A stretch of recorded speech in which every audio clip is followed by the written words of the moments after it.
1944년 1월 17일 독일 북부의 레흘린 비행장에 있는 루프트바페 기술정보센터입니다. 서리꽃이 거미줄처럼 창문에 달라붙어 있었습니다. 분석실 안에서는 머리 위 램프가 윙윙거리는 소리 아래 회색 루프트바페 제복을 입은 세 남자가 금속 테이블 주위에 미동도 없이 서 있었습니다. 그들 사이에는 뒤틀린 알루미늄 조각들, 그을린 계기판, 총알 구멍이 가득한 연료 탱크 등 잔해들이 놓여 있었습니다. 잔해에서는 여전히 항공 연료와 코르다이트 화약 냄새가 났습니다. 밖에서는 겨울 바람이 얼어붙은 호수를 가로질러 울부짖었고, 멀리서는 또 다른 주간 공습을 마치고 돌아오는 미군 폭격기들의 굉음이 들려왔습니다. 하지만 아내 남자들은 하늘에 귀 기울이지 않았습니다. 그들은 칠판에 흰색 분필로 휘갈겨 쓴 숫자 하나를 응시하고 있었습니다. 650km. 메서슈미트 백군구의 연료 시스템을 설계했던 추진 엔진 기술자 베르너 샤프 상위는 안경을 벗어 손수건으로 천천히 닦았습니다. 그의 손은 추위 때문이 아니라 지적인 현기증에 가까운 어떤 것 때문에 떨렸습니다. 눈앞의 그 숫자는 그가 베를린 공과대학에서 배웠던 모든 원칙을 위배하는 것이었습니다. 항속 거리대 중량, 탑재량, 대비행 시간의 근본적인 법칙을 깨뜨렸죠. 존재해서는 안 되는 숫자였습니다. 하지만 그의 눈앞 테이블에 흩어져 있는 증거가 있었습니다. 사흘 전 브라운슈바이크 상공에서 격추되어 미군 조종사는 슐레지엔의 포로 수용소, 어딘가에 잡혀있는 P-51B, 머스탱의 잔해들이었습니다. 다른 기술자들은 아무 말도 하지 않았습니다. 그들은 4번이나 계산을 반복했습니다. 4번 모두 수학은 그들을 똑같이 불가능한 결론으로 이끌었습니다. 미국인들은 1940년부터 독일 기술자들이 공기역학적으로 불가능하다고 단언했던 거리인 영국에서 베를린까지 폭격기를 호위하고 다시 돌아올 수 있는 단발 전투기를 어떻게든 만들어낸 것이었습니다. 그 얼어붙은 방에서 미국의 독창적인 잔해에 둘러싸인 채 독일 기술 우월주의의 확신에 근본적인 균열이 생겨났습니다. 그 균열의 소리는 홍수전댐의 첫 균열처럼 제3제국의 마지막 몇 달 동안 울려 퍼질 것이었습니다. 칠판 위 그 숫자가 왜 독일 기술자들의 마음에 그토록 큰 공포를 안겨주었는지 이해하려면 루프트바페가 정점에 서 있던 1940년 여름으로 거슬러 올라가야 합니다. 영국 본토 항공전은 독일 기획자들에게 항속거리와 호위 전투기에 대한 혹독한 교훈을 주었습니다. 루프트바페 전투기 전력의 중추였던 메서슈미트 BF-1992는 내부 연료만으로는 약 400km를 비행한 후 기지로 돌아와야 했습니다. 이는 영국 상공에서 독일 전투기들이 연료 계기가 후퇴를 요구하기 전까지 전투 시간이 10분에서 15분 정도밖에 없었다는 의미였습니다. 루프트바페 총사령관 헤르만 괴링은 전투기 조종사들에게 비겁하다고 비난하며 격분했습니다. 하지만 문제는 용기가 아니었습니다. 바로 물리학이었죠. 독일 기술자들은 이 한계를 깊이 이해하고 있었습니다. 전투기는 동력을 필요로 했고 동력은 엄청난 속도로 연료를 소모했습니다. 독일 전투기에 동력을 공급했던 BMW 801과 다임러 벤츠 엔진은 과급 실린더에서 1000마력 이상을 생산하는 경이로운 공학 기술의 집약체였습니다. 하지만 그 힘은 분당 리터 단위로 측정되는 대가를 치러야 했습니다. 전투 속도로 비행하며 공격적으로 기동하는 전투기 조종사는 자신의 연료 바늘이 우물에 던져진 돌처럼 떨어지는 것을 지켜볼 수밖에 없었습니다. 독일군은 외부 보조 연료 탱크, 공기역학적 개선, 더 효율적인 엔진 등 모든 방법을 시도했습니다. 그럼에도 불구하고 근본적인 방정식은 변하지 않았습니다. 단발 전투기는 장거리를 위한 충분한 연료를 싣거나 전투 효율성을 위한 충분한 무기와 장갑을 싣거나 둘 중 하나만 가능했습니다. 둘 다는 불가능했습니다. 1943년 수백 대 규모의 미군 폭격기 편대가 독일 도시 상공에 나타나기 시작했을 때 루프트바페의 대응 전략은 이러한 기술적 한계를 반영했습니다. 독일 전투기들은 요격 고도로 상승하여 집중된 화력으로 폭격기 편대를 공격한 다음 연료가 위험할 정도로 떨어지기 전에 이탈했습니다. 이 시스템은 미국이 호위기를 데려오기 전까지는 잘 작동했습니다. 처음에는 P-47 썬더볼트가 등장했습니다. 독일 영토 안까지 폭격기를 일부 호위할 수 있는 중형 전투기였죠. 다음으로는 P-38 라이트닝이 나타났는데 적절한 항속거리를 가진 쌍발기였지만 전투 성능은 의문스러웠습니다. 독일 조종사들은 가능하면 호위기를 피하고 그들이 돌아갈 때까지 기다렸다가 무방비 상태의 폭격기들을 덮치는 법을 배웠습니다. 독일 고위사령부에게 전략적 계산은 명확해 보였습니다. 방어자에게 유리했습니다. 미군 폭격기들이 제국 깊숙이 침투할수록 호위기들은 더 멀리 날아가야 했고 호위기들은 더 빨리 연료가 고갈되어 폭격기들을 독일군의 총구 앞에 버려두게 될 것이었습니다. 베를린, 라이프치히, 슈바인푸르트 이러한 목표물들은 어떤 단발 전투기로도 실질적인 호위 범위를 벗어나는 곳에 있었습니다. 독일 기술자들은 지휘관들에게 물리학의 법칙이 독일의 산업 심장부 주위에 보이지 않는 벽을 만들었다라고 확신시켰습니다. 미군 폭격기들은 이 목표물에 도달할 수도 있겠지만 전투기 호위 없이 그렇게 할 것이고 독일 요격기들이 그들을 맹렬히 공격할 것이었습니다. 그러던 1943년 12월 독일 상공에 새로운 실루엣이 나타나기 시작했습니다. 독일 조종사들의 첫 보고서들은 독특한 하부 라디에이터 스쿠프와 우아한 타원형 날개를 가진 날렵한 은색 전투기를 묘사했습니다. 일부는 이를 피스워시 워호크의 새로운 변형이라고 식별했습니다.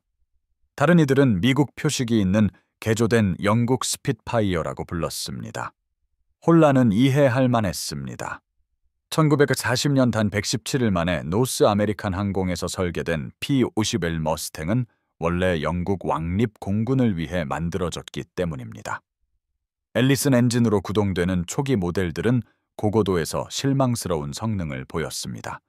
영국은 이들을 지상 공격 및 정찰 임무로 강등시켰는데 기계적 혁신으로 가득 찬 전쟁에서 유용하긴 했지만 그다지 주목할 만한 항공기는 아니었습니다. 독일 정보국이 예측하지 못했던 것은 미국적 실용주의와 영국적 독창성의 결합이었습니다. 1942년 롤스로이스 기술자들은 머스탱 기체에 자사의 멀린 엔진, 전설적인 스핏파이어를 구동했던 바로 그 엔진을 장착할 것을 제안했습니다. 멀린 엔진의 2단 과급기는 머스탱이 부족했던 바로 그 고고도에서 탁월한 성능을 제공했습니다. 디트로이트의 패커드 모터 컴퍼니를 필두로 한 미국 제조업체들은 라이선스 하에 멀린 엔진을 생산하기 시작했습니다. 영국 엔진과 미국 기체의 결합은 두 나라 모두가 개별적으로는 소유하지 못했던 것을 탄생시켰습니다. 즉, 엄청난 속도, 탁월한 기동성, 그리고 가장 중요하게는 혁명적인 항속거리를 가진 전투기였죠. 하지만 1943년 말 독일 정보 분석가들은 여전히 회의적이었습니다. 단편적인 전투 보고서와 흐릿한 정찰 사진을 기반으로 한 P-51B에 대한 초기 평가는 전투 반경을 약 600km로 추정했습니다. P-47보다는 확실히 나았지만 독일 깊숙한 곳의 목표물까지 폭격기를 호위하기에는 여전히 불충분한 거리였습니다. 이러한 추정치는 독일 지휘관들을 안심시켰습니다. 근본적인 방정식은 변함이 없었습니다. 물리학은 여전히 제국의 산업 중심지를 보호하고 있었죠. P-50발배에 대한 최초의 체계적인 독일 분석은 1944년 1월 초 루프트바페 구조대가 브라운슈바이크 근처에서 비교적 온전한 잔해를 회수했을 때 이루어졌습니다. 이 항공기는 354 전투 비행단 소속으로 폭격기 호위 임무 중 격추되었습니다. 구조팀은 이 잔해를 루프트바페의 주요 시험 및 평가 시설인 레흘린 비행장으로 옮겼고 그곳에서 기술 정보 전문가들이 조사를 시작했습니다. 그들이 발견한 것은 그들을 경악하게 만들었습니다. 행의 내부 연료 용량, 주 동체 탱크 84갤런에 2개의 날개 탱크를 합쳐 총 92갤런, 은 이미 BF-109를 상당히 초과했습니다. 하지만 기술자들을 그 자리에 얼어붙게 만든 것은 그게 아니었습니다. 조종석 뒤 독일 전투기들이 무정의와 장비를 싣던 공간에 미국인들은 85갤런짜리 추가 연료 탱크를 설치했던 것입니다. 고무 코팅된 직물로 만들어져 무게를 절감한 이 동체 탱크는 머스탱의 총 내부 용량을 261갤런으로 늘렸습니다. 각각 75갤런 또는 110갤런을 싣는 표준 외부 보조 연료 탱크와 결합하면 총 연료 적재량은 거의 400갤런에 달했습니다. 샤프 상위는 그 숫자들을 응시하며 전투기 설계에 대한 자신의 이해가 무너지는 것을 느꼈습니다. 400갤런은 FV-190이나 BF-109의 연료 용량의 거의 2배에 달하는 양이었습니다. 그는 연료의 무게를 알고 있었습니다. 모든 기술자가 그랬듯이요. 연료는 갤런당 약 6파운드의 무게가 나갔습니다. 400갤런은 연료 무게만 2,400파운드로 추가로 항공기 엔진 하나를 더 싣는 것과 맞먹는 질량이었습니다. 머스탱은 둔하고 앞쪽이 무거워 거의 제어 불능이어야 했습니다. 하지만 전투 보고서들은 머스탱이 거의 모든 비행 영역에서 독일 전투기를 능가했다고 묘사했습니다. 레흘린의 기술팀은 밤샘 작업을 하며 계산자로 계산하고 그래프 용지에 성능 곡선을 그렸습니다. 그들은 머스탱의 날개 면적을 측정하고 항력 계수를 추정하며 다양한 출력 설정에서의 멀린 엔진의 특정 연료 소모율을 분석했습니다. 수학은 계속해서 똑같이 불가능한 답을 내놓았습니다. P-50B 머스탱은 내부 연료와 보조 연료 탱크를 가득 채우고 최적의 순항, 고도와 엔진 설정으로 비행할 경우 기지에서 약 850마일을 날아가 전투작전을 수행하고 귀환할 수 있었습니다.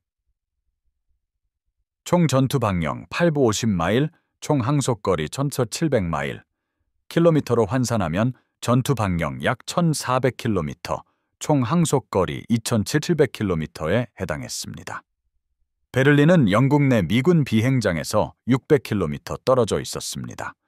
머스탱은 베를린까지 날아가 1시간 동안 전투를 벌이고도 귀환할 연료가 충분히 남아있을 수 있다는 의미였습니다. 베르너 샤프는 연필을 내려놓고 창문으로 걸어갔습니다. 독일 북부에 얼어붙은 풍경 위로 새벽이 밝아오고 있었습니다. 저 바깥 어딘가에서 미군 폭격기 승무원들은 아마 잠에서 깨어나 아침 식사를 하고 또 다른 깊숙한 침투 공습을 준비하고 있을 것이었습니다. 그리고 이제 그 폭격기들은 목표물까지 왕복하는 내내 전투기 호위를 받게 될 것이었습니다. 독일 도시들을 보호했던 물리학에 보이지 않는 벽은 더 이상 존재하지 않았습니다. 미국인들은 그 방정식을 단순히 다르게 풀어냈던 것입니다. 1944년 초 독일 상공을 비행하던 독일 전투기 조종사들은 레클린 연구소 엔지니어들이 발견했던 사실을 뒷받침하는 조우 사례를 보고하기 시작했습니다. 은색 머스탱 전투기들은 호위기들이 보통 회항하던 독일 영공의 가장자리뿐 아니라 함부르크, 마그데부르크, 심지어 베를린 상공에까지 나타났습니다. 그들은 오랫동안 머물렀습니다.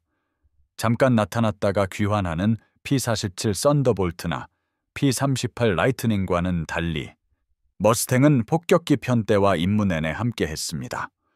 폭격기 편대를 공격하려던 독일 조종사들은 장시간 전투를 치를 만큼 연료가 충분한 신선하고 공격적인 미국 전투기들의 저항에 즉시 직면했습니다.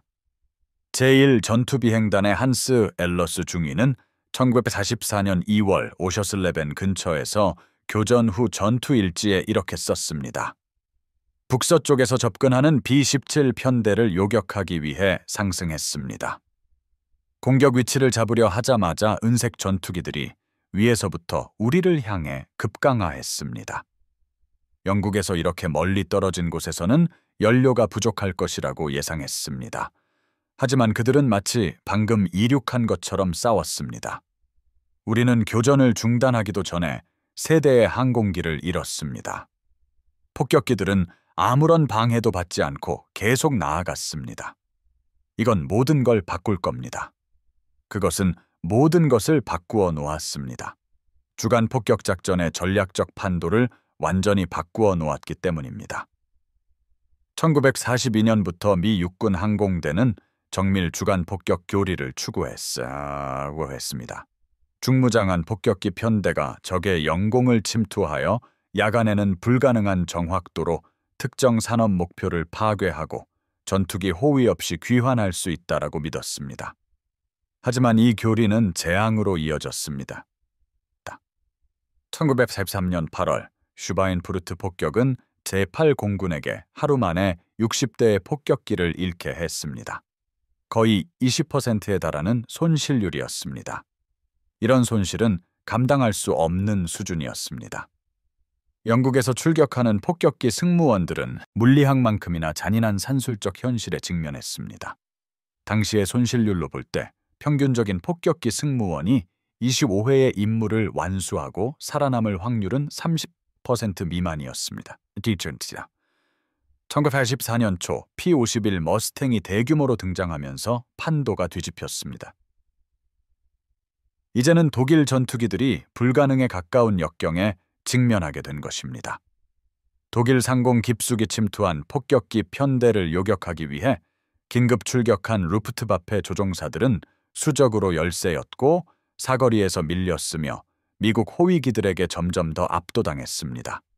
독일군은 여전히 폭격기 편대에 손실을 입힐 수 있었지만 대체할 수 없는 숙련된 조종사들을 점점 더 많이 잃는 대가를 치러야 했습니다. 독일 조종사들에게 미친 심리적 영향은 지대했습니다. 전투기 조종사들은 3차원적으로 사고하고 각도와 속도, 접근 속도를 본능적으로 계산하도록 훈련받습니다. 조종사들은 연료 지속 시간을 조종석에서 느끼는 물리적인 현실로 인식합니다.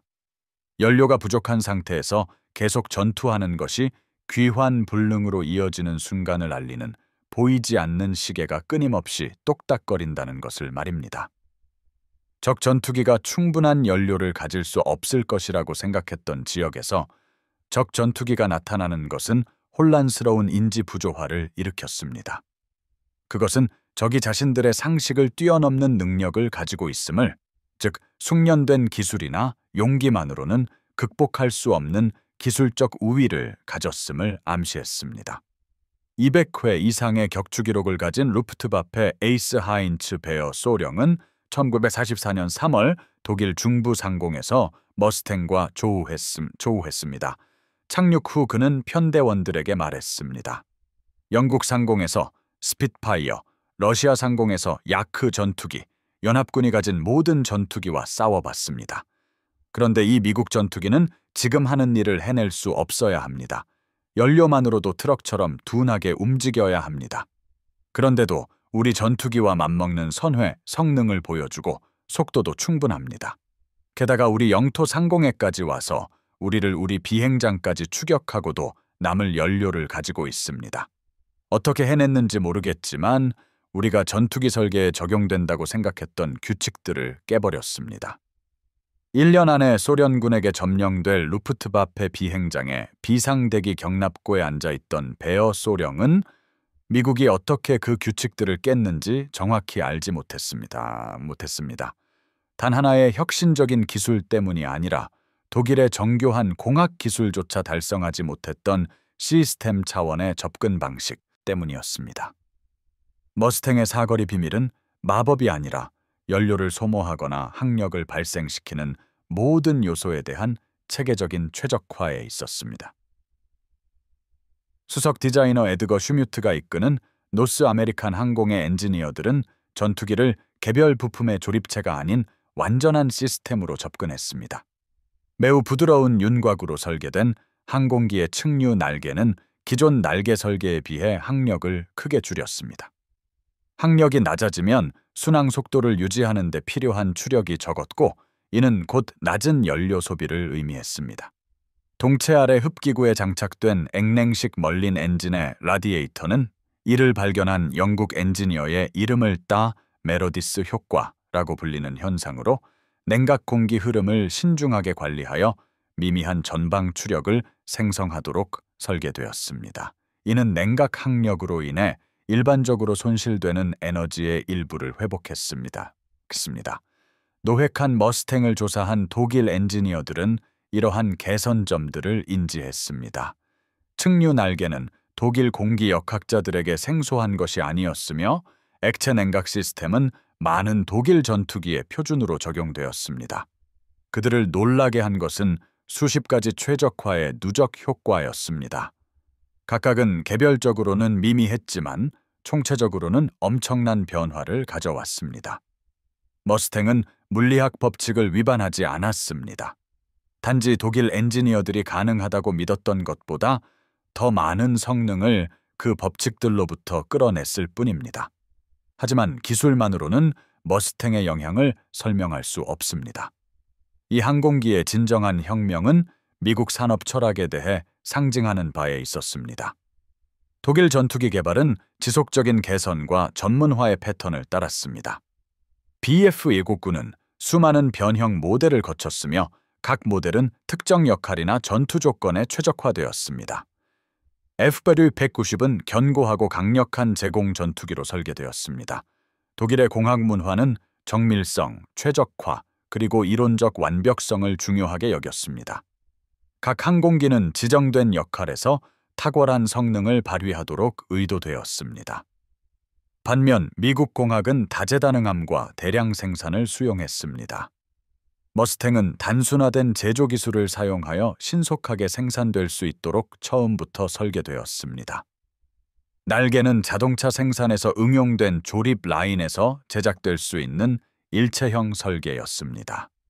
시스템은 표준화되고 모듈화되어 수리와 개조가 용이했습니다. 독일 전투기가 수백 시간에 달하는 숙련된 장인의 손길을 필요로 했던 반면 머스탱은 기본적인 훈련을 받은 작업자들이 훨씬 짧은 시간에 생산할 수 있었습니다. 캘리포니아 잉글우드에 있는 노스 아메리칸 항공 공장은 결국 하루에 6부대의 머스탱을 생산했습니다. 이는 두 나라가 산업 전쟁에 접근하는 방식에 근본적인 차이를 나타냈습니다. 독일의 항공 산업은 기술적 우수성에도 불구하고 장인적인 생산 방식에 뿌리를 두고 있었습니다. 각 항공기는 기본적으로 숙련된 장인들이 수작업으로 제작했습니다. 품질은 탁월했지만 수량은 제한적이었습니다. 미국은 자동차 산업에서 20년간 축적된 대량 생산 경험을 바탕으로 항공기 제조의 조립 라인 원칙을 적용했습니다. 그 결과는 단순히 더 많은 항공기가 아니라 순수한 물량으로 어떤 상대든 압도할 수 있는 생산 능력이었습니다. 레클린의 베르너 샤프와 동료 엔지니어들이 머스탱의 불가능한 항속거리를 계산했을 때 그들은 우수한 항공기 그 이상과 마주하고 있었습니다. 그들은 그런 항공기를 설계할 뿐만 아니라 독일의 대응책을 수학적으로 무의미하게 만들 정도의 수량으로 생산할 수 있는 전체 산업 시스템과 마주하고 있었습니다. 동등한 항속거리를 가진 전투기를 설계한다 해도 실제로 그러지 못했지만 독일 산업은 미국 제공권을 위협할 만큼 충분한 수량으로 생산할 산업적 능력이 부족했습니다. 이런 의미에서 머스탱 조종석 뒤에 있던 연료 탱크는 단순한 공학적 해결책 이상이었습니다. 그것은 풍요의 철학을 상징했습니다. 독일 전투기들은 임무 수행에 필요한 최소한의 연료만 실었습니다. 독일의 연료 생산은 제한적이었고 항공 휘발유 1리터 한 방울까지 귀중했기 때문입니다. 루프트바페는 연료, 탄약, 교체 항공기가 항상 부족한 전략적 희소성 속에서 운영되었습니다.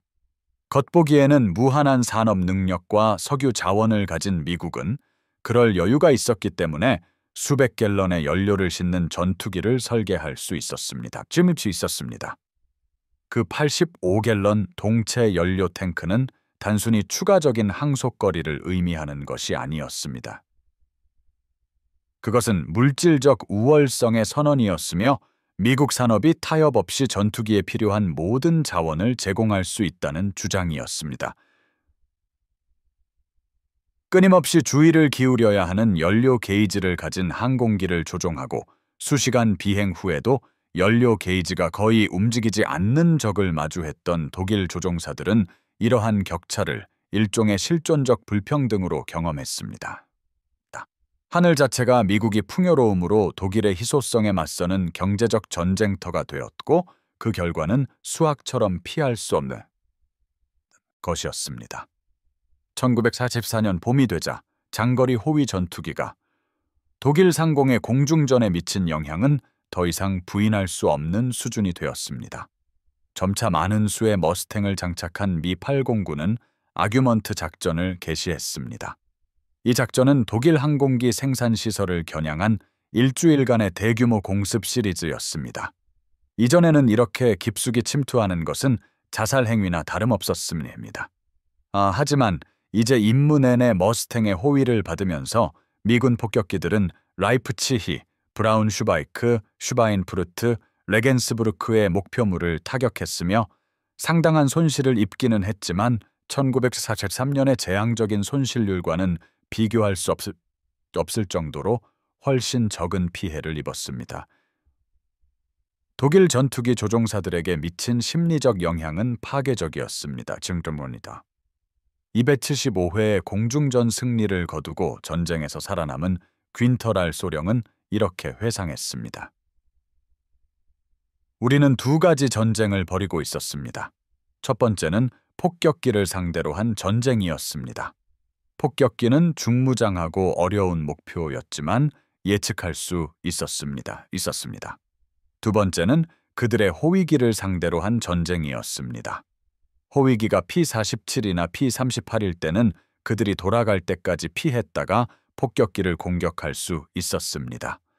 하지만 호위기가 머스탱일 때는 숨을 곳이 없었습니다. 그들은 항상 우리 비행장 위에서 우리가 착륙 접근을 하는 동안에도 우리를 추격할 수 있을 만큼의 연료를 가지고 있었습니다. 우리는 우리 자신의 하늘에서 사냥당하는 기분을 느끼기 시작했습니다. 이러한 심리적 우위의 역전은 수치로도 확인할 수 있었습니다.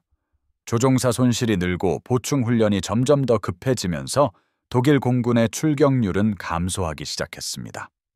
1939년부터 살아남았던 경험 많은 조종사들, 즉 에이스들이 더 많이 격추되기 시작했습니다. 반면 미군 조종사들은 자신감을 얻었습니다. 머스탱 조종사들은 공격적으로 도주하는 독일 전투기를 추격할 수 있는 충분한 연료 여유가 있다는 것을 알았기에 항속거리가 짧은 전투기 조종사들이라면 중단했을 공격을 계속 이어나갔습니다. 공중전의 사냥꾼과 사냥감 관계가 뒤바뀐 것입니다. 한편 독일 항공 엔지니어들은 대응책 마련에 분주했습니다. 설계팀은 BF-109와 F-190의 항속거리를 늘리기 위한 보조 연료 탱크, 더 큰 연료 용량을 가진 신형 전투기 설계, 폭격기 고도까지 빠르게 상승한 다음 기지로 활공할 수 있는 로켓 추진 요격기 등 다양한 해결책을 제시했습니다. 이 중 일부는 작전 상태에 도달했습니다.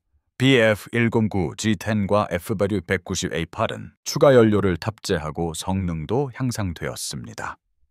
하지만 이들은 기존 설계에 대한 점진적인 개선에 불과했으며 기본 구조가 1930년대에 고안된 항공기의 개량형이었습니다. 그들은 머스탱의 속도, 기동성, 항속거리의 조합에 필적할 수 없었습니다. 보다 급진적인 해결책들은 독일의 악화되는 산업 상황이라는 암초에 좌초되었습니다. 뛰어난 성능을 자랑하는 야간 전투기 하인켈 HEE-19는 생산 병목 현상으로 인해 대량 생산에 들어가지 못했습니다. 경이로운 속도를 자랑하는 급진적인 푸시풀 방식의 쌍발 전투기 도르니어, 도 335는 너무 늦게, 너무 적은 수로 도착하여 전쟁 결과에 영향을 미치지 못했습니다. 연합군의 제공권에 심각한 위협이 될 수 있었던 ME 전투기는 히틀러가 전투기가 아닌 폭격기로 개발할 것을 고집한 점과 엔진에 필요한 전략 물자의 치명적인 부족 현상으로 인해 어려움을 겪었습니다. 1984년 중반까지 독일 전투기 생산은 연합군의 폭격을 피해 지하 시설과 임시 작업장으로 점점 더 분산되었습니다. 품질 관리는 저하되었고 보충 조종사 훈련 시간은 수백 시간에서 고작 수십 시간으로 줄어들었습니다. 독일 공군은 용기나 심지어 기술 부족 때문이 아니라 압도적인 물량의 열세에 직면한 체계적인 붕괴로 인해 죽어가고 있었습니다. P-60번 머스탱이 독일 상공의 공중전을 단독으로 승리한 것은 아니었습니다. 미군 폭격기 승무원, P-47 조종사, P-38 조종사, 그리고 수많은 지원 인력이 모두 그 승리에 기여했습니다. 하지만 머스탱은 독일 방공 시스템의 근본적인 무언가를 깨뜨렸습니다. 부분적이고 일시적인 방패에 불과했던 폭격기 호위를 임무 내내 포괄적인 보호로 바꾸어 놓았습니다. 제국 국경에서 산업 중심부까지 미국의 제공권을 확장했습니다. 그리고 어떤 선전으로도 가릴 수 없는 방식으로 미국의 산업 역량이 독일 엔지니어들이 풀 수 없다고 생각했던 문제들을 해결했다는 것을 입증했습니다. 1914년 5월 베르너 샤프는 레클린에서 뮌헨 근처에 분산된 엔지니어링 시설로 전보 명령을 받았습니다. 연합군이 독일 연구시설을 목표로 삼기 시작했고 레클린은 더 이상 안전하지 않았습니다. 떠나기 전 그는 처음으로 머스탱의 불가능한 방정식을 접했던 분석실을 마지막으로 한번 걸어보았습니다.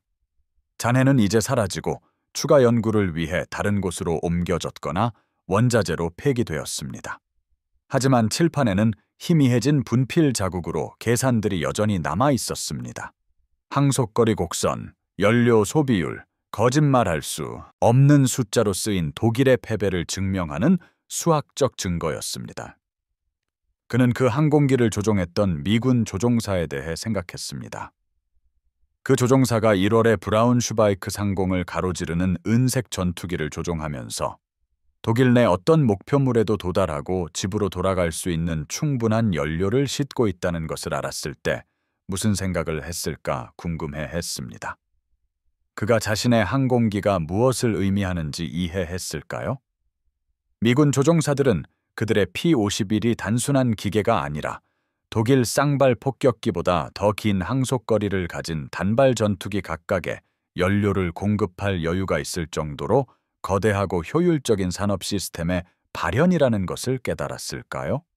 샤프는 미군 조종사가 아마도 그런 식으로 생각하지 않았을 것이라고 추측했습니다.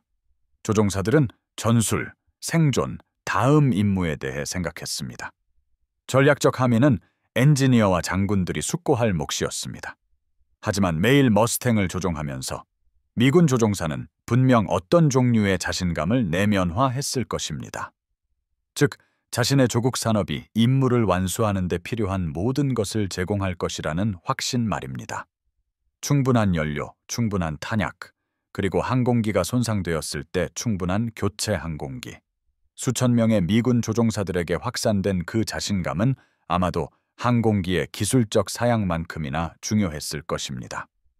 1984년 중반까지 독일 조종사들은 그러한 확신 아래 비행하지 않았습니다. 그들은 점점 더 조악한 임시방편으로 수리되고 기워진 항공기를 조종했습니다.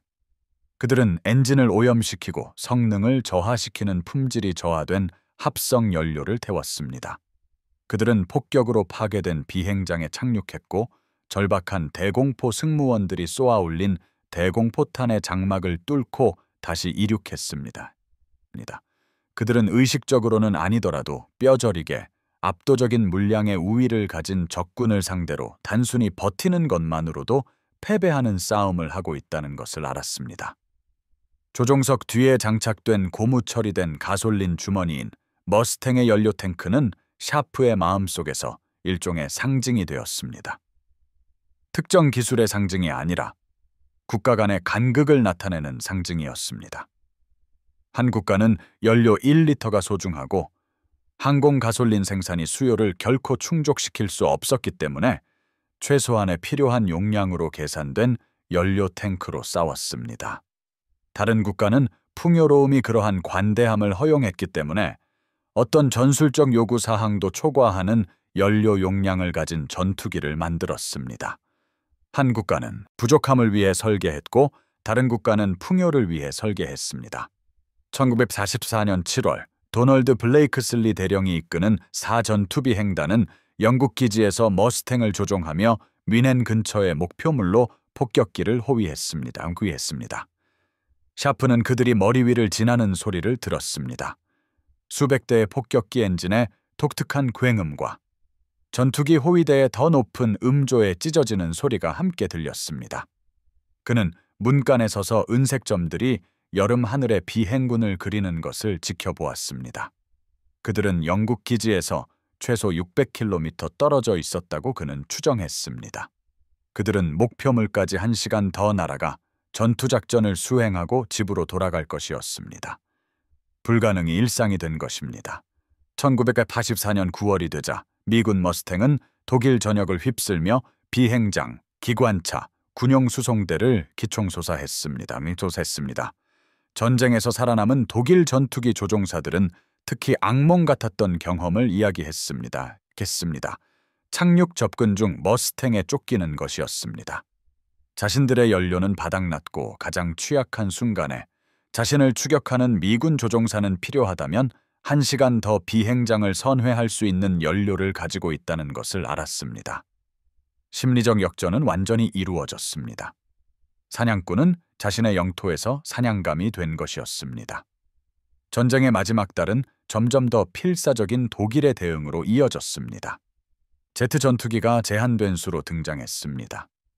Mi-62는 어떤 연합군 전투기보다도 빨랐고 파괴적인 무장을 탑재했습니다. 하지만 제트 엔진은 엄청난 속도로 연료를 소비했으며 독일의 항공 가솔린 공급은 정유소와 합성 연료 공장에 대한 연합군의 끊임없는 폭격으로 인해 붕괴되었습니다. 작전 부대에 도달한 소수의 제트 전투기들은 압도적인 열세 속에서 제한적인 임무를 수행했습니다.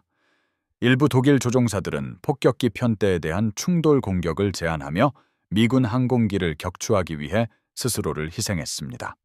이러한 전술은 가끔 성공을 거두었지만 전략적으로는 아무것도 바꾸지 못했습니다. 1945년 초가 되자 독일 공군은 효과적인 전투력으로서 존재하지 않게 되었습니다.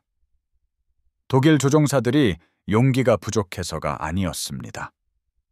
그들은 조국이 무너지는 상황에서 점점 더 필사적으로 싸웠습니다. 독일 항공기가 열등해서가 아니었습니다.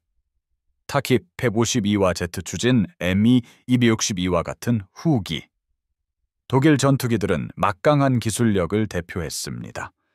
독일 공군이 죽은 이유는 더 이상 작전을 유지할 수 없었기 때문입니다. 연료 재고가 사라졌습니다. 보충 조종사들은 부적절한 훈련을 받은 채 최전선 비행대에 도착했습니다. 비행장은 징역하는 연합군에 함락되었습니다. 항공작전을 생산, 공급, 유지하는 산업 시스템은 전략적 폭격과 군사적 패배가 결합된 무게 아래에서 해체되었습니다. 전쟁 마지막 주 동안 미군 머스탱은 베를린 상공을 비행하며 거의 저항을 받지 않았습니다. 그들은 철도 야드, 정부 건물, 군사시설을 기총소사했습니다. 독일 대공포는 충분한 탄약이 없어 간헐적으로 발사되었습니다. 도시는 흐린 하늘 아래 불타올랐습니다. 1945년 4월 소련군이 베를린에 진입했을 때 미군 항공기는 4년 전에는 불가능했을 고도와 거리에서 정찰 지원을 제공했습니다. 베르너 샤프는 전쟁에서 살아남았습니다. 독일 붕괴의 혼란 속에서 그는 서쪽으로 향했고 결국 미군에 항복했습니다. 포로 신문 과정에서 한 미군 정보 장교는 샤프의 항공공학 배경을 알고 독일 전투기 개발에 대해 질문했습니다. 장교는 정중하고 전문적이었습니다. 그들은 독일어로 대화했는데 미군 장교의 독일어는 훌륭했고 아마도 전쟁 전에 대학에서 배웠을 것입니다.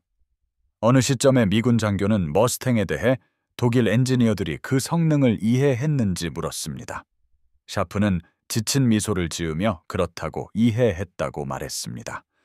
그들은 측정하고 계산했고 불가능해 보였지만 부인할 수 없는 숫자에 도달했습니다. 미군 장교는 고개를 끄덕이며 독일 엔지니어들이 머스탱의 능력을 깨달았을 때 무슨 생각을 했는지 물었습니다. 샤프는 잠시 침묵하며 1944년 1월에 그 얼어붙은 아침 테이블 위에 잔해 칠판의 숫자를 기억했습니다. 그는 마침내 말했습니다. 우리는 국가 간의 전쟁뿐만 아니라 서로 다른 생산 철학 간의 전쟁을 벌이고 있다고 생각했습니다. 당신들은 조종사 한 명에게 400갤런의 연료를 줄 여유가 있었고 우리는 그러지 못했습니다. 당신들이 감당할 수 있는 것과 우리가 감당할 수 있는 것 사이의 그 차이가 아마도 어떤 기술보다도 더 중요했습니다. 미군 장교는 수첩에 무언가를 쓰고 샤프에게 감사 인사를 전한 후 다음 포로에게로 넘어갔습니다. 대화는 아마 10분 정도 지속되었을 것입니다. 샤프는 그 장교의 이름을 결코 알지 못했습니다. 전쟁 후 수십 년 동안 P-51 머스탱은 항공 역사의 전설로 기록되었습니다. 에어쇼 관객들은 복원된 머스탱이 고개 비행을 펼치는 모습을 보며 멀린 엔진이 내는 독특한 소리, 마치 역사의 울림을 담은 듯한 깊고 강력한 럼블에 매료되었습니다. 항공 역사가들은 이 항공기의 설계, 전투 기록, 그리고 독일 상공에서의 제공권 장악에 있어 머스탱이 수행한 역할 등을 분석하는 책을 썼습니다. 머스탱은 포스터와 영화에 등장하며 미국의 공군력이 정점에 달했음을 상징하는 아이콘이 되었습니다. 그러나 머스탱의 진정한 의미는 아마도 성능 사양이나 전투 승리에 있었던 것이 아니라 전쟁과 생산에 대한 각기 다른 접근 방식을 대표한다는 점에 있었을 것입니다. 독일군은 정밀공학과 기술적 정교함을 강조하며 FB-90, BF-209, 미-217B 제트기와 같이 경이로운 디자인의 항공기를 생산했습니다. 하지만 독일의 생산 방식은 장인 정신에 기반한 방식, 주요 자재 부족, 그리고 여러 적국과의 총력전에 필요한 산업 기반의 부족으로 인해 제약을 받을 수밖에 없었습니다. 미국은 헨리 포드가 자동차 생산에 접근했던 방식, 표준화, 호환 부품, 조립 라인 효율성을 통해 대량 생산의 문제를 해결하는 방식으로 전투기 생산에 접근했습니다. 머스탱은 장인들이 한 대씩 정성껏 만든 것이 아니었습니다. 최소한의 훈련을 받은 작업자들이 민간 산업에서 차용한 기술을 사용하여 수백 대씩 대량으로 제조되었습니다. 이러한 접근 방식은 개별 항공기의 품질 일부를 희생하면서도 총 생산량을 비약적으로 늘리는 결과를 낳았습니다. 더 중요하게는 미국의 산업 철학은 풍요로움을 추구했습니다. 독일 엔지니어들은 희소성을 전제로 설계했는데 이는 그들의 현실이었습니다. 미국 엔지니어들은 풍요를 염두에 두고 설계했는데 이는 미국의 산업 생산력 덕분에 가능했습니다. 머스탱의 세상의 판도를 바꿀 만한 항속거리를 부여했던 85갤레온 용량의 동체 연료 탱크 개조는 상당한 추가 중량을 감수할 의지를 보여주었습니다. 매 임무마다 필요하지 않을 수도 있는 연료를 싣고 가는 것이었죠. 왜냐하면 풍요로운 자원 덕분에 그러한 여유를 가질 수 있었기 때문입니다. 연료 제약에 시달리던 독일 전투기들은 이런 여유를 둘 수 없었습니다. 이러한 차이는 연료를 넘어 확장되었습니다. 미국 조종사들은 독일에서는 부족했던 실크 낙하산을 사용했습니다. 미국 항공기는 여러 주파수와 뛰어난 선명도를 가진 무정이를 사용했습니다. 미국 정비사들에게는 부품이 풍부했습니다. 영국에 있는 미국 공군 기지에는 콘크리트 활주로, 난방시설이 갖춰진 경납고, 그리고 종합적인 정비시설이 있었습니다. 반면 1944년경 독일 조종사들은 불타는 항공기에서 뛰어내릴 때 때때로 고장나는 합성 소재 낙하산을 사용해야 했습니다. 진공관이 부족했던 독일 무정이는 점점 더 신뢰할 수 없게 되었습니다. 독일 정비사들은 손상된 항공기에서 부품을 뜯어내 재활용했습니다. 독일 비행장은 폭격으로 파괴되어 곳곳에 구덩이가 패였고 적절한 정비 장비도 부족했습니다. 이러한 의미에서 머스탱은 단순한 항공기가 아니었습니다. 막대한 자원, 대륙 규모의 산업, 그리고 대량 생산과 기술 민주주의에 대한 철학적 신념을 가진 특정 사회의 발현이었습니다. 독일의 산업 시스템이 위계적이고 자원 제약적이었던 반면 미국의 시스템은 대량 생산과 상대적 풍요로움을 받아들였습니다. 그 결과는 독일 상공에서 명확히 드러났습니다. 독일 엔지니어들이 불가능하다고 계산했던 임무에 충분한 연료를 싣고 자국 산업이 필요한 모든 것을 제공해 줄 것이라고 확신하는 조종사들이 조종하는 수천 대의 은빛 전투기들이 하늘을 가득 메웠습니다. 1945년 봄, 미 지상군이 독일 남부를 가로질러 진격하면서 뮌헨 근처에 상해된 루프트바페 독일 공군 공학시설을 점령했습니다. 회수된 문서 중에는 P-61 머스탱에 대한 포괄적인 연구를 포함한 연합군 항공기에 대한 기술 분석 자료들이 있었습니다. 이 문서들을 검토하던 한 미국 정보 장교는 정확한 독일 기술 문체로 작성된 상세한 성능 계산 자료들을 발견했습니다.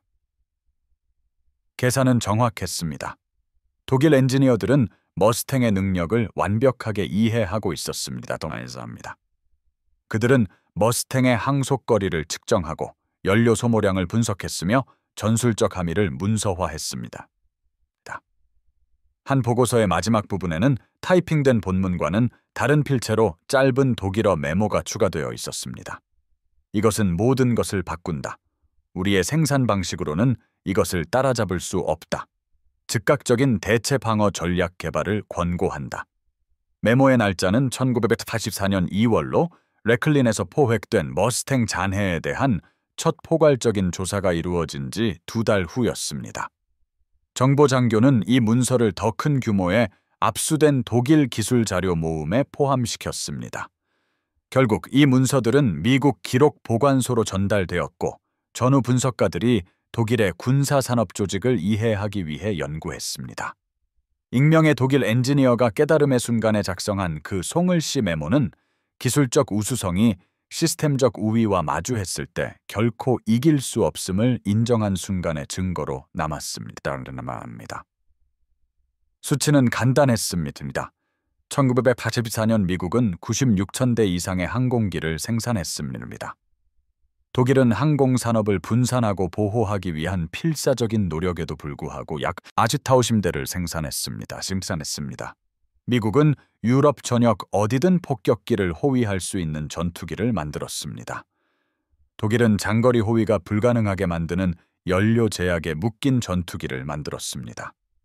미국은 모든 전투기에 충분한 연료, 종합적인 무정이, 풍부한 탄약을 장비할 수 있는 산업 생산력을 가졌습니다.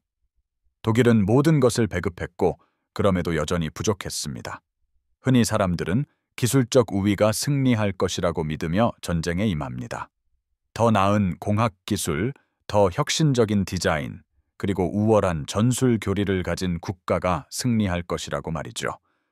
이러한 믿음은 제2차 세계대전 내내 독일군 사고를 지탱했습니다.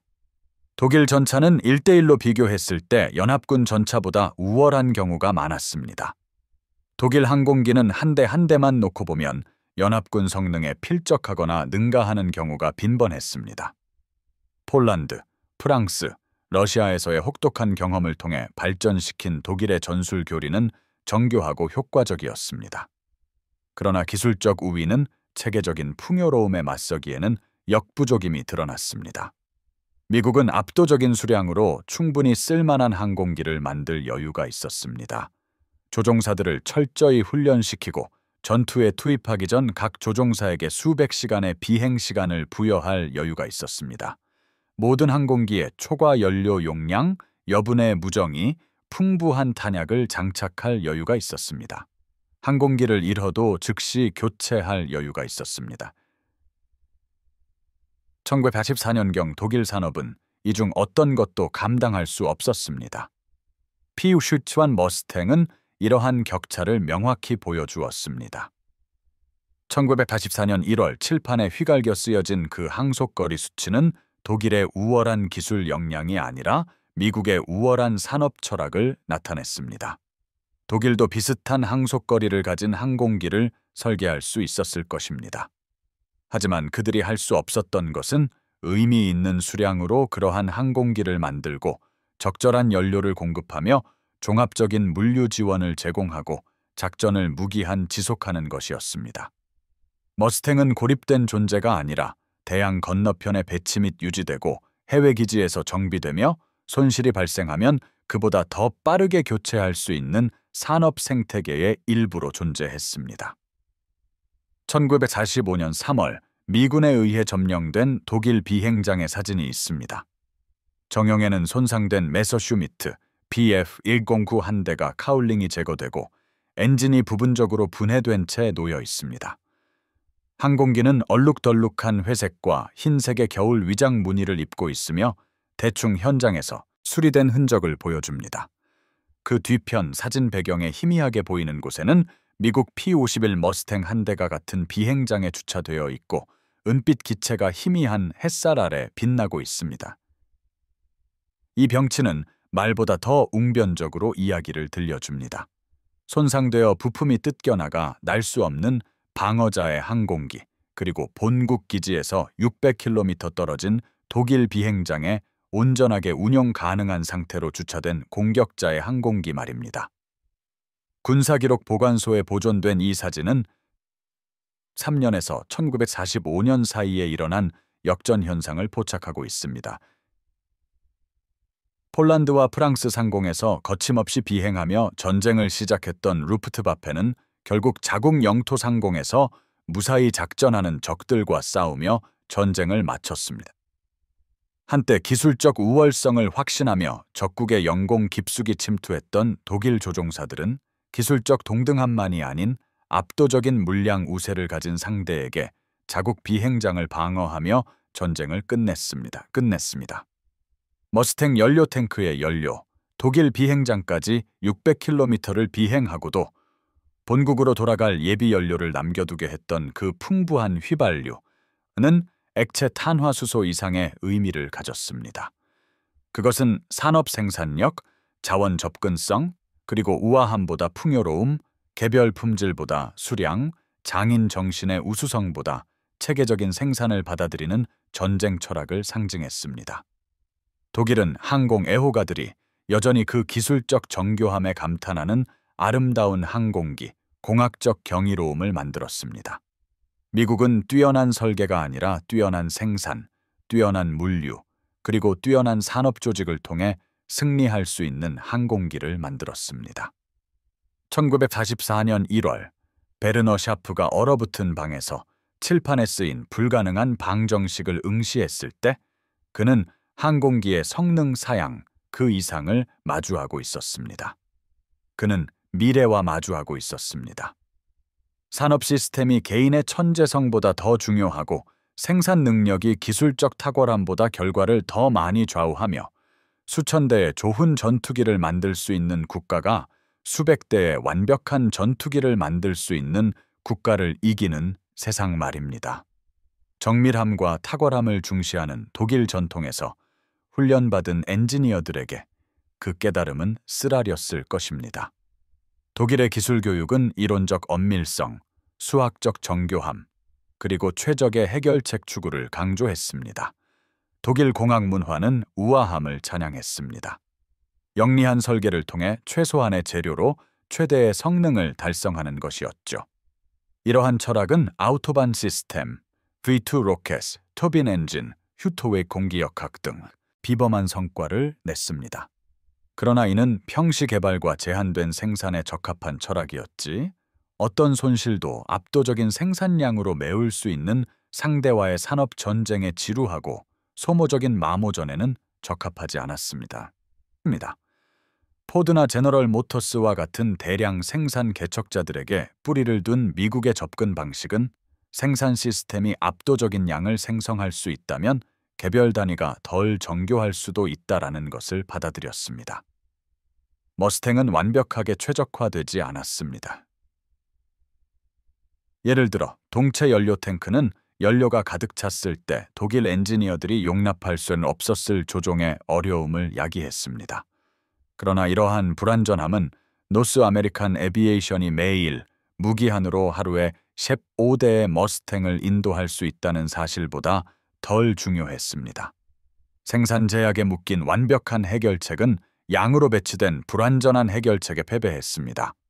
이는 국가들이 기술 전쟁에 접근하는 방식에 근본적인 변화를 나타냈습니다. 이전의 분쟁들은 종종 질적 우위, 더 나은 무기, 더 나은 훈련 또는 더 나은 전술을 가진 국가가 수적 열세를 극복할 수 있다는 것에 의해 결정되었습니다.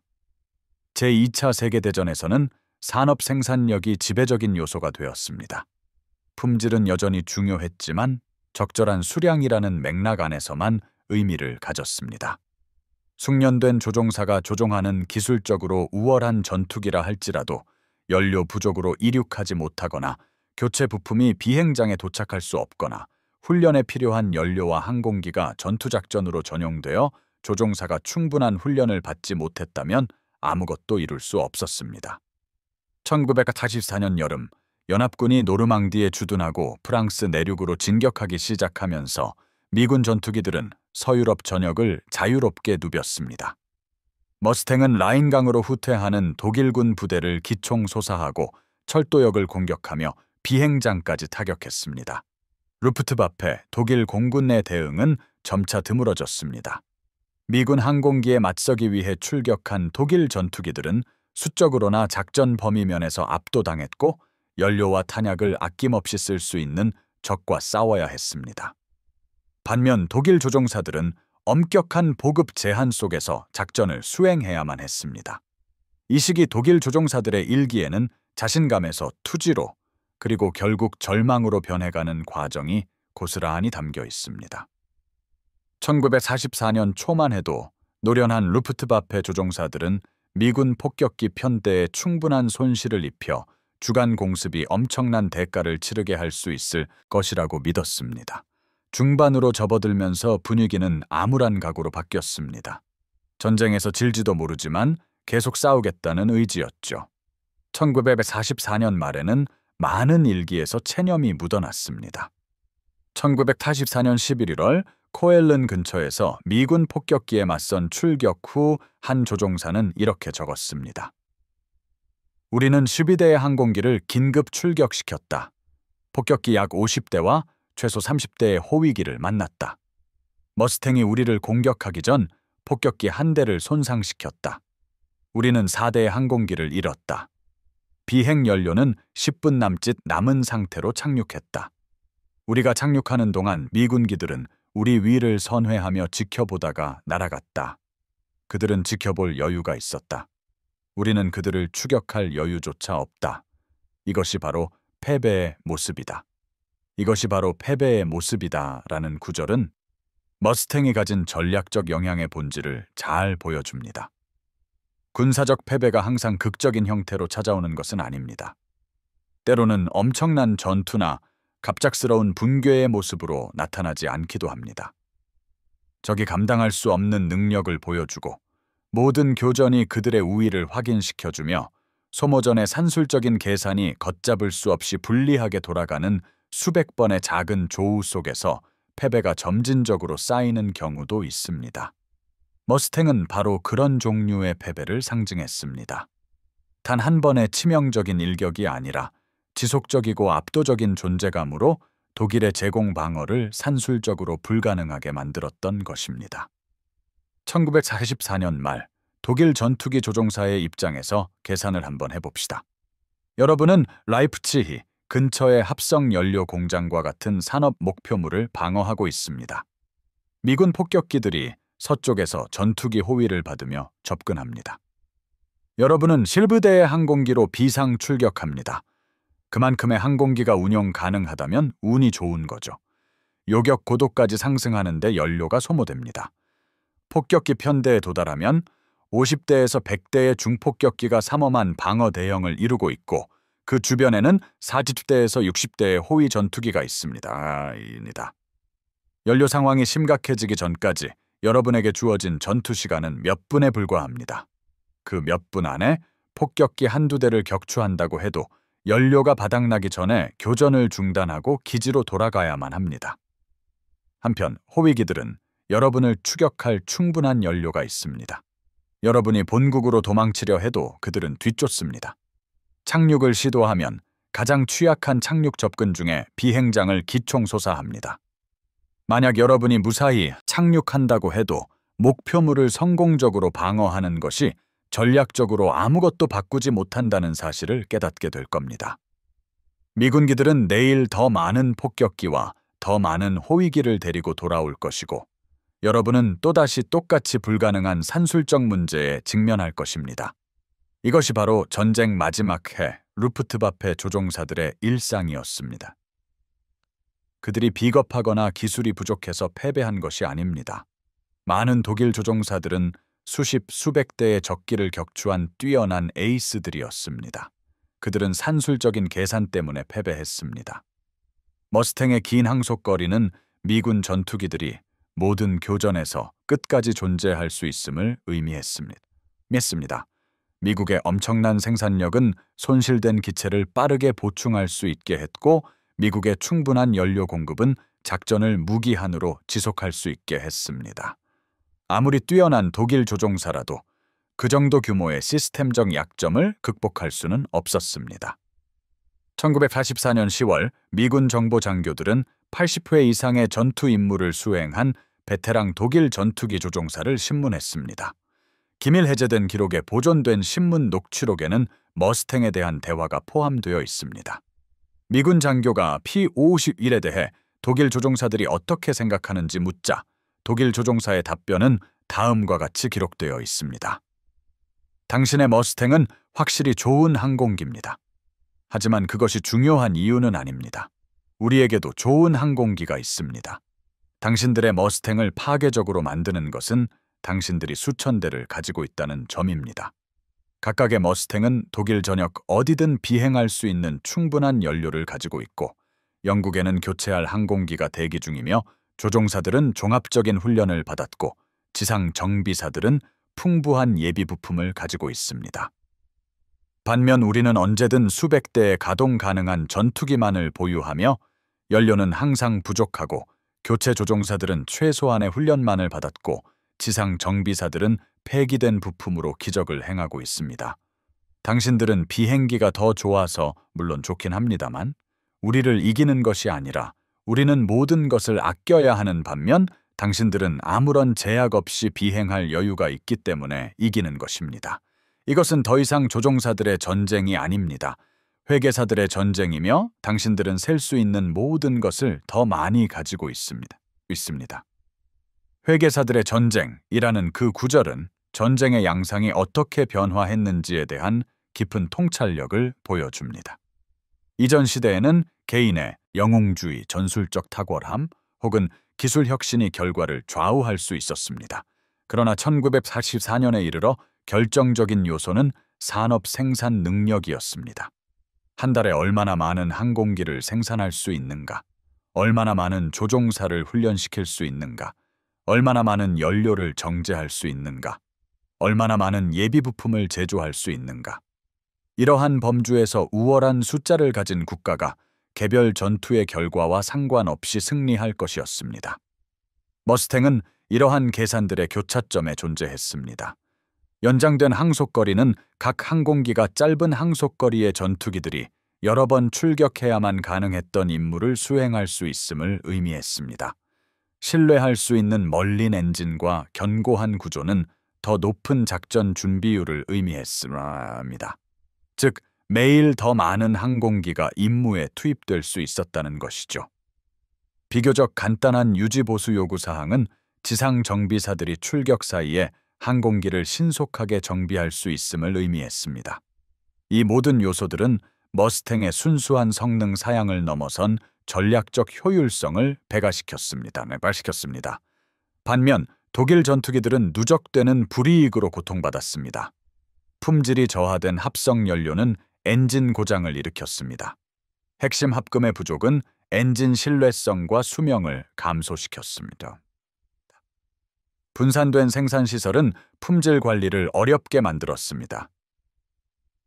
서둘러 진행된 훈련 프로그램은 노련한 미군 조종사들을 상대로 생존할 기술이 부족한 조종사들을 배출했습니다. 이러한 문제들은 복합적으로 작용했습니다. 질 낮은 연료는 엔진을 손상시켰고 더 많은 정비를 필요로 했습니다.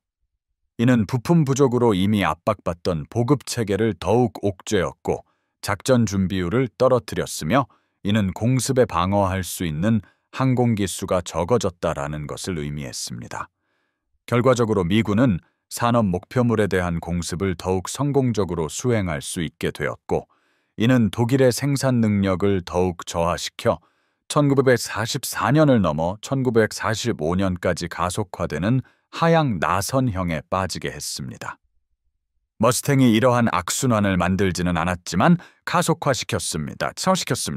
임무 내내 미군 폭격기에 효과적인 호위를 제공함으로써 머스탱은 독일의 산업 생산 능력을 체계적으로 파괴하는 것을 가능하게 했습니다. 정유 공장, 항공기 공장, 볼베어링 공장, 운송 허브 등 모든 곳이 전투기 호위를 동반한 정밀 폭격에 취약해졌습니다. 매번 성공적인 공습은 독일이 다음 공습에 저항할 능력을 저하시켰습니다.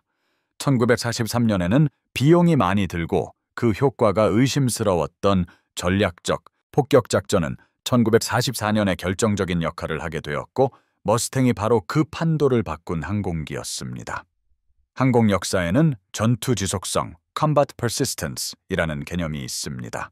이는 항공기가 전투 지역에 머물면서 장기간 효과적으로 교전할 수 있는 능력을 말합니다. 전투 지속성은 연료 용량, 탄약 적재량, 엔진 신뢰성, 그리고 조종사의 체력에 달려 있습니다. 전투 지속성이 높은 전투기는 목표 지역 상공을 선회하며 위협이 발생하면 대응하고 적군에게 지속적인 압박을 가할 수 있습니다. 전투 지속성이 낮다는 것은 항공기가 전투에 진입하여 짧게 교전한 후 이탈해야 함을 의미하며 아군 전투기가 없는 취약한 틈을 만들게 됩니다. 머스탱의 전투 지속성은 혁명적이었습니다. 이전의 호위 전투기들은 빠듯한 연료 여유로 작전을 수행했습니다. 폭격기를 목표 지점까지 일정 부분만 호위하고 임무의 가장 위험한 구간 동안 엄호를 제공한 다음 다시 돌아와야 했습니다. 이는 예측 가능한 패턴을 만들었습니다. 독일 방어군들은 호위기가 떠난 후에 공격하는 법을 익혔습니다. 머스탱은 이러한 패턴을 제거했습니다. 머스탱의 연료 용량은 이륙부터 착륙까지 임무 전체 동안 폭격기와 함께 머무를 수 있음을 의미했습니다. 만약 폭격기들이 지연되거나 예상치 못한 위협에 직면하더라도 호위기들은 연료 제약에 대해 즉시 걱정하지 않고 대응할 수 있었습니다. 이러한 유연성은 전술적 역학을 변화시켰습니다. 임무 내내 호위기가 있다는 것을 아는 미군 폭격기 편대는 더 밀집된 대형을 유지하고 더 예측 가능한 경로를 비행하여 폭격 정확도를 향상시킬 수 있었습니다. 빠듯한 연료 여유에 구애받지 않는 머스탱 조종사들은 연료를 아끼기 위해 이탈하는 대신 도망치는 독일 전투기를 적극적으로 추격할 수 있었습니다. 호위기가 언제 이탈할지 예측할 수 없었던 독일 방어군들은 교전 내내 미군 전투기가 존재할 것이라고 가정해야 했고 이는 그들의 전술 계획을 복잡하게 만들었습니다.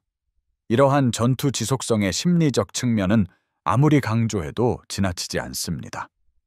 조종사들은 자신의 연료 상태를 극도로 의식합니다.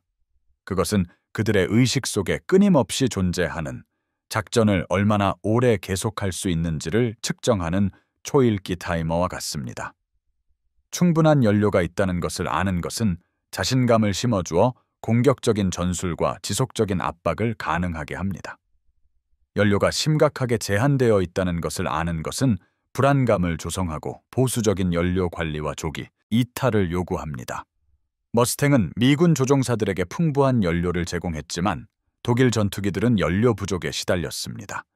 이러한 심리적 격차는 전투 결과로 나타났습니다. 미군 조종사들은 공격을 밀어붙였고 독일 조종사들은 연료를 아꼈으며 일반적으로 공중전에서는 공격성이 승리합니다.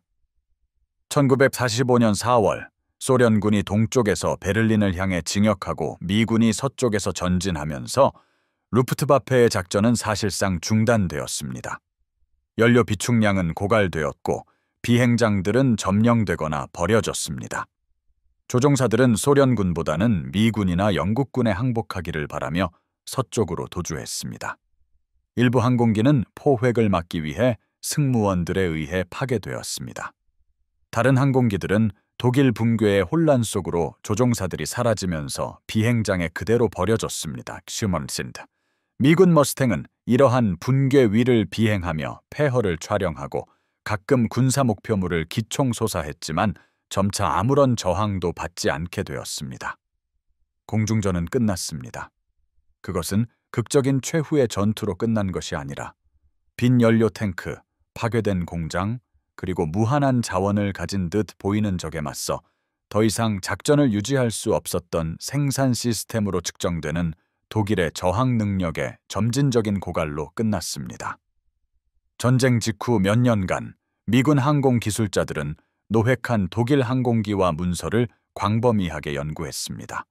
독일 전투기를 검토한 항공기술정보부대들은 연료 분사 시스템, 진보된 공기역학, 혁신적인 무장 설치 등 정교한 공학 기술을 발견했습니다.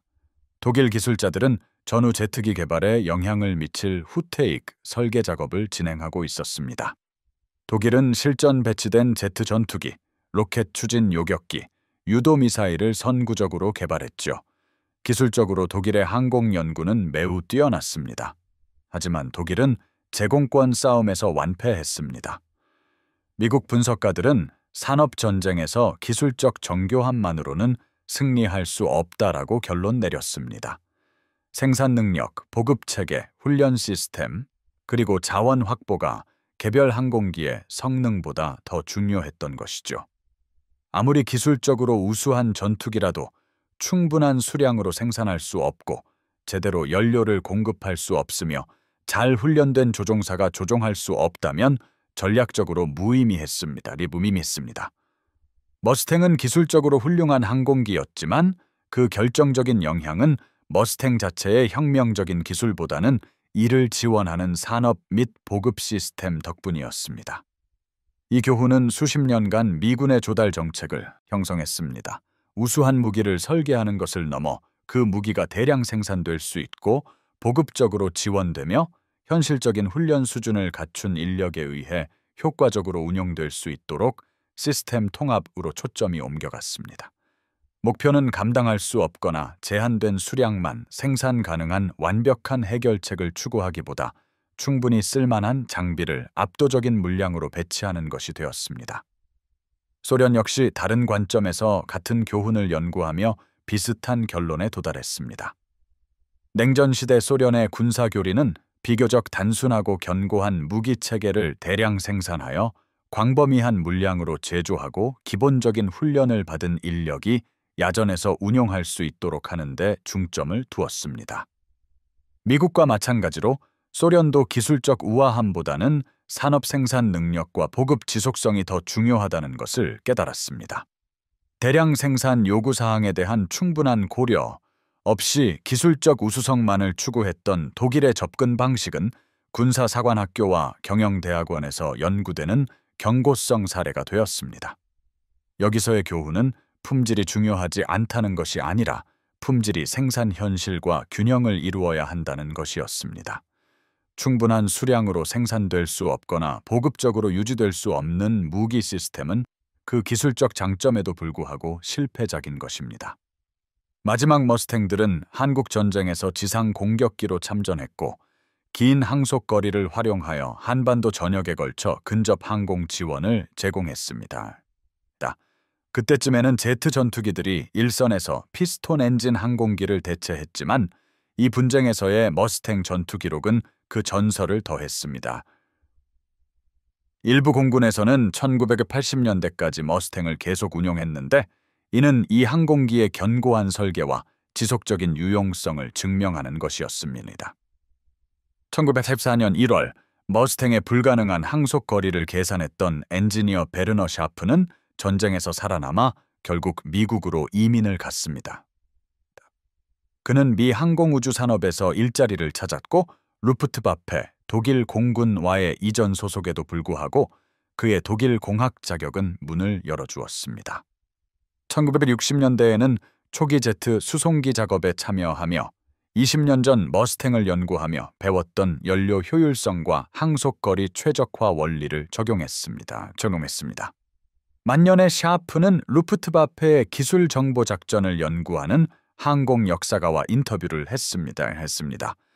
역사가는 샤프에게 머스탱의 항속거리가 전쟁의 결과에 어떤 의미를 가졌는지 처음 깨달았던 순간을 기억하는지 물었습니다.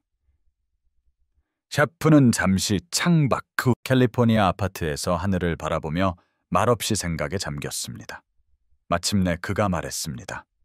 레클린의 그 방에 서서 우리가 계산한 숫자를 보고 있던 때가 기억납니다. 저는 수학을 신뢰하도록 훈련받았습니다. 숫자는 거짓말을 하지 않죠. 당신들의 머스탱은 베를린까지 왕복할 수 있었습니다. 기존 기술로는 불가능했어야 할 일인데도 말이죠. 그리고 그 순간 저는 깨달았습니다. 우리가 상대하는 적은 우리가 해결할 수 없다고 여겼던 문제들을 해결했다는 것을요. 그것은 우월한 과학을 통해서가 아니라 우월한 산업 조직력을 통해서였습니다. 당신들 미국인들은 엄청난 연료 용량을 가진 항공기를 설계할 자신감이 있었습니다. 왜냐하면 당신들의 산업이 연료를 생산할 수 있고 보급 체계가 그것을 전달할 수 있으며 훈련 프로그램이 조종사들을 효과적으로 활용할 수 있도록 준비시킬 수 있다는 것을 알고 있었기 때문입니다. 우리 독일인들은 여전히 장인처럼 생각하며 몇 대의 완벽한 기계를 만들고 있었지만 당신들은 산업가처럼 생각하며 수천 대의 충분히 쓸만한 기계를 만들고 있었던 겁니다. 현대 시대에는 산업가가 장인을 언제나 이깁니다. 역사가는 독일 기술자들이 미국 방식을 이해했다면 그에 상응하는 항공기를 만들 수 있었겠느냐고 물었습니다. 샤프는 슬픈 미소를 지었습니다. 아마 한 대는 만들 수 있었을 겁니다. 그가 말했습니다. 하지만 만 대는 결코 만들 수 없었겠죠. 그리고 그것이 바로 중요했던 차이였습니다.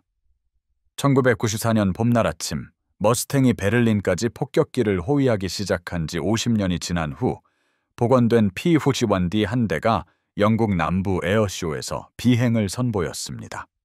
이 항공기는 전시 당시의 모습으로 정밀하게 복원되어 은빛 알루미늄 외피는 거울처럼 광택이 났고 조종석 아래에는 루 게프로라는 이름과 함께 23개의 작은 스와스티카 전투 승리 표식가 그려져 있었습니다. 멀린 엔진의 독특한 소리가 비행장을 가로질러 울려 퍼지는 가운데 항공기는 상승하고 선회하고 급강하하며 뛰어난 조종 특성을 보여주는 고개 비행을 펼쳤습니다. 에어쇼를 관람하는 인파 속에는 비행대대 패치와 훈장으로 장식된 블레이저를 입은 몇몇 노인들이 서 있었습니다. 일부는 50년 전 독일 상공에서 비슷한 항공기를 조종했던 미군 참전용사, 즉 전직 머스탱 조종사들이었습니다. 또 다른 이들은 영국인으로 독일 목표물에 접근할 때 편대 위로 은빛 미국 전투기가 나타나던 것을 기억하는 전직 폭격기 승무원들이었습니다. 적대적인 하늘에서 상상할 수 있는 가장 반가운 광경이었죠. 몇몇은 독일인이었는데 전투에서 머스탱과 맞섰고 살아남아 민주주의를 통한 독일의 재건과 속죄를 목격한 전직 루프트바페 조종사들이었습니다. 확성기 너머로 아나운서의 목소리가 머스탱의 전투 기록, 유럽 상공의 제공권 장악에서의 역할, 그리고 늘어난 항속거리와 전투 효율성 덕분에 수천 명의 폭격기 승무원들이 목숨을 건졌다는 이야기를 전했습니다. 통계는 인상적이었습니다. 거의 15,000대의 머스탱이 생산되었고 전투 행동 방향은 900마일에 육박했으며 최고 속도는 시속 400마일 이상, 비행 고도는 4만 피트가 넘었습니다. 하지만 이 숫자들은 사실이었지만 항공기의 진정한 의미를 모두 담아낼 수는 없었습니다. 궁극적으로 머스탱이 상징했던 것은 대량 생산, 물질적 풍요, 그리고 기술적 민주주의를 포용하는 특정 산업사회 비전의 승리였습니다. 두 가지 조직 철학 간의 갈등에서 조종사 한 명에게 400갤런의 연료를 공급할 수 있는 철학이 매 리터마다 배급하는 철학을 물리쳤습니다. 하루에 15대의 항공기를 만들 수 있는 철학이 각 항공기를 개별적으로 정성 들여 만들던 철학을 극복했습니다. 제한된 수량으로 완벽한 해결책을 추구하던 철학보다 충분히 쓸만한 해결책을 대량으로 받아들인 철학이 승리한 것입니다.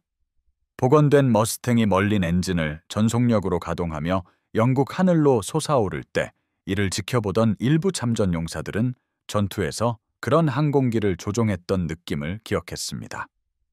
연료 게이지가 충분함을 보여줄 때 오는 자신감, 풍요로움이 가능케 한 공격적인 전술, 임무 도중 폭격기를 버리지 않고 끝까지 보호하는 만족감 같은 것 말이죠. 다른 이들은 적기로서 그런 항공기와 마주했던 느낌을 기억했습니다. 자신의 연료 게이지는 빨간불인데 상대는 무한한 연료를 가진 듯 보이는 적을 만났을 때의 절망감. 가차없이 자신들에게 불리하게 돌아가는 소모전의 계산, 그리고 기술적 숙련도만으로는 시스템적 불리함을 극복할 수 없다는 느린 깨달음 같은 것들입니다. 항공기는 비행을 마치고 착륙하여 지속적인 박수갈채를 받으며 관중 앞을 지나갔습니다. 엔진이 꺼지고 갑작스러운 정적은 기억의 무게를 실어 날랐습니다. 그 순간 미국인, 영국인, 독일인 노병들은 끔찍한 전쟁을 끝내고 그 후의 세상을 형성하는 데 기여했던 항공기를 함께 지켜보고 있었습니다. 일부는 조용히 눈물을 흘렸고 다른 이들은 그저 침묵 속에 서서 잃어버린 전우들, 싸웠던 전투들, 불타는 대륙 상공에서 보냈던 젊은 시절을 회상했습니다.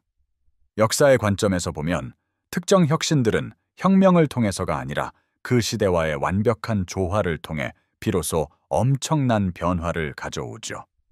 P61 머스탱은 바로 그 능력이 결정적일 수 있었던 역사적 순간에 등장했습니다. 1년 전만 해도 연합군 공군은 그런 항공기를 활용할 역량이 부족했습니다. 1년 후에는 유럽의 전쟁이 사실상 끝났죠. 하지만 1944년 미국 산업이 수천 대의 머스탱을 생산할 수 있었고 독일은 이에 맞설 자원이 부족했을 때 이 항공기의 확장된 비행 거리는 전략적 균형을 돌이킬 수 없게 기울여 버렸습니다. 레흘린의 칠판에 적힌 그 숫자 1650km는 단순한 연료 용량과 엔진 효율성을 넘어선 의미를 담고 있었습니다.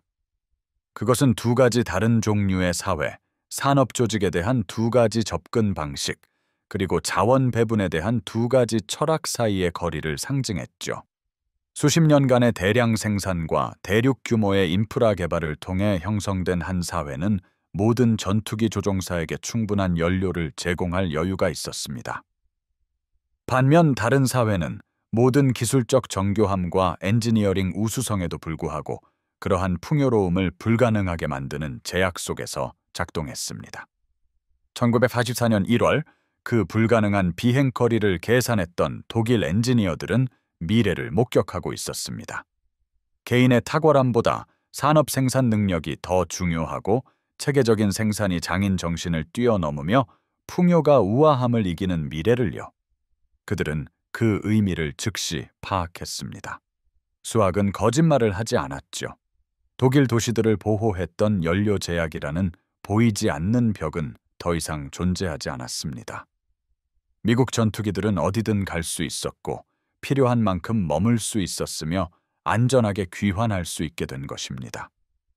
결국 P51 머스탱은 어떤 마법 같은 기술이나 혁신적인 발명을 통해 승리한 것이 아니었습니다.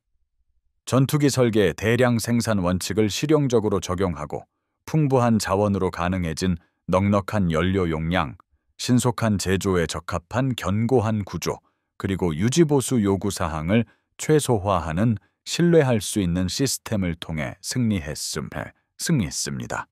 생산 효율성, 물류 지속 가능성, 물질적 풍요와 같은 이런 평범한 미덕들이 기술적 우아함이나 이론적 정교함보다 훨씬 더 결정적이었습니다.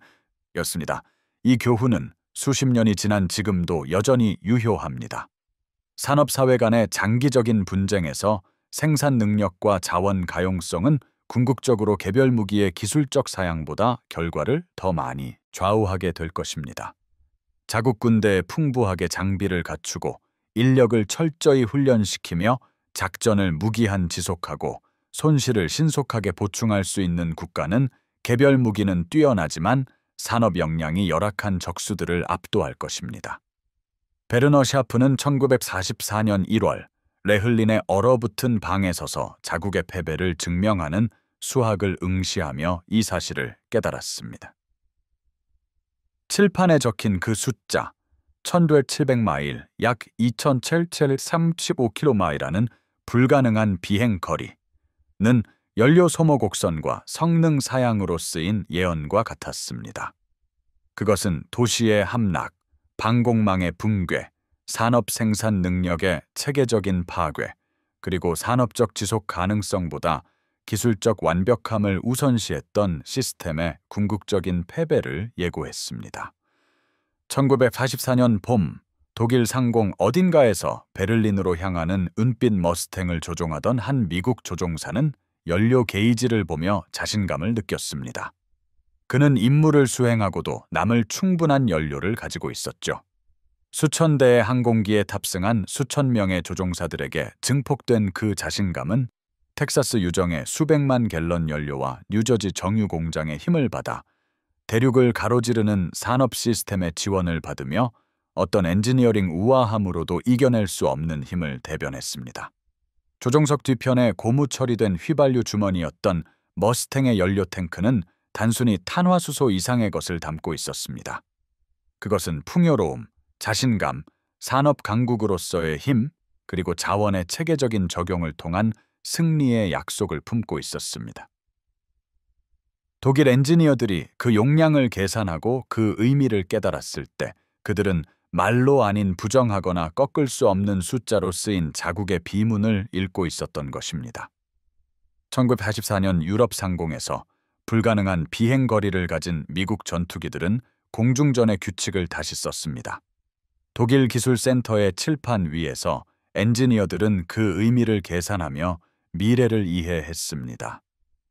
미국의 풍요로움과 독일의 제약, 대량 생산과 장인 정신, 자신감과 절망 사이, 이 두 현실 사이의 거리는 마일이 아닌 철학으로 측정되었으며 그것이 바로 전쟁을 결정지은 거리였습니다.